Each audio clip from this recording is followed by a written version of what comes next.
की जय हो। तीसरा अध्याय, पानी की उत्पत्ति की कथा। सत्यभामा बोले, आप सभी काल में व्यापक और सभी काल में आपके आगे समान है। यह कार्तिक मास में सब मासों में श्रेष्ठ क्यों है? सब तिथियों में एकादशी, सब मासों में कार्तिक मास आप अपना प्रिय क्यों बताते हैं? इसका कारण कहिए। भगवान कृष्ण बोले, हे प्रिय, तुमने मुझसे बहुत अच्छी बात पूछी, सुनो मैं इसका कारण बतलाता हूँ, ध्यान से सुनो। इस प्रकार एक बार महाराज बहन के पुत्र राजा पृथु ने प्रश्न में उत्तर देवऋषि नारद ने प्रश्न किया। नारद जी ने उसे कार्तिक मास की महिमा बतलाई।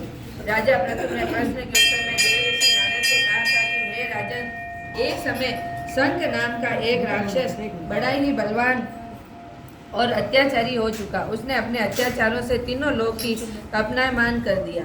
तब शंखासुर स्वर्ग में रहने वाले देवताओं को जीतकर इंद्र आदि देवों लोकपालों के अधिकार को छीन लिया। उससे डरकर सभी देवता सुमेर पर्वत की गुफाओं में कुटुंबियों के साथ बहुत दिनों तक छिपे रहे। वे सुमेर पर्वत पर गुफाओं में निश्चित होकर रहने लगे।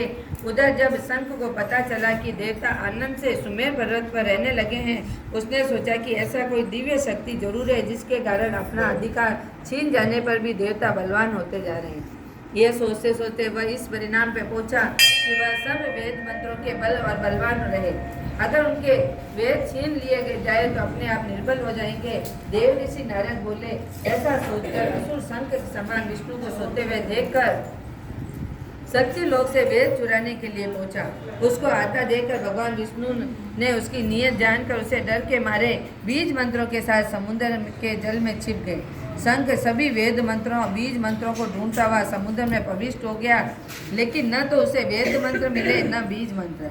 जब शंख समुद्र से निराश होकर वापस लौटा तो उस समय श्री ब्रह्मा जी पूजा की सामग्री लेकर सब देवताओं के साथ भगवान विष्णु की शरण में पहुंचे और भगवान को गहरी नींद से जगाने के लिए गाना बजाना करने लगे। धूप दीप नैवेद्य और बार बार उनका पूजन करने लगे।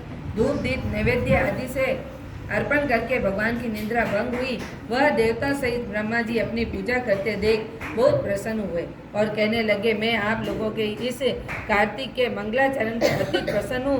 आप अपना अभिष्ट वर मांगिए, मैं अवश्य वरदान करूँगा। जो मनुष्य अश्विनी शुक्ल के एकादशी त्रयोदशी और त्रयोदशी के दिन मुहूर्त में उठकर मेरी अर्चना करेंगे, वह तुम्हारी तरह मेरे प्रसन्न होने का कारण और सुख को प्राप्त करेंगे। ये जो प्रातः अर्ध आचमन जल आदि सामग्री आप लोग मेरे लिए लाए हैं, वह अत्यंत गुणों वाली होकर अपना कल्याण करेगी। शंख जो वेद चुरा कर ले गए हैं, सब के सब समुद्री हैं और इस शंखासुर को मार कर ले आता हूँ। आज से मंत्र बीज और वेदों के साथ 4 वेद प्रतिवर्ष से कार्तिक मास में जल में विश्राम किया करेंगे। अब मैं मत्स्य रूप का धारण करके समुद्र में जाता हूँ और आप लोगों के ऋषि और महर्षियों के साथ लेकर मेरे साथ चलो। जो कार्तिक मास में पहले रात्रि में पहले स्नान करते हैं, वे निश्चय ही अक्षय फल की प्राप्ति पाते हैं। यह अक्षयता के अमृत स्नान का फल प्राप्त होता है। हे देवेंद्र, जो कार्तिक मास में व्रत करते हैं, उन्हें सब प्रकार से धन पुत्र आदि देते हैं रहना, उसकी उत्पत्ति को बचाते रहना। हे धनपति कुबेर, मेरे आज्ञा अनुसार तुम धन्य ध्यान बढ़ाते रहना, क्योंकि इस प्रकार का आचरण करने वाला प्राणी मेरा रूप धारण करके जीवन मुक्त हो जाता है। जन्म से लेकर मरण पर्यंत विधि पूर्वक इस उत्तम व्रत को कर लिया है, वह आप लोग पूजनीय है। आप लोगों के मुझे कार्तिक शुक्ल एकादशी तिथि को जगाया है, इसलिए यह एकादशी मान्य है और मुझको बड़ी प्रिय है। यह देवताओं के दोनों व्रत नियम पूर्वक करने से प्राणी मेरे समीप पहुँचते हैं।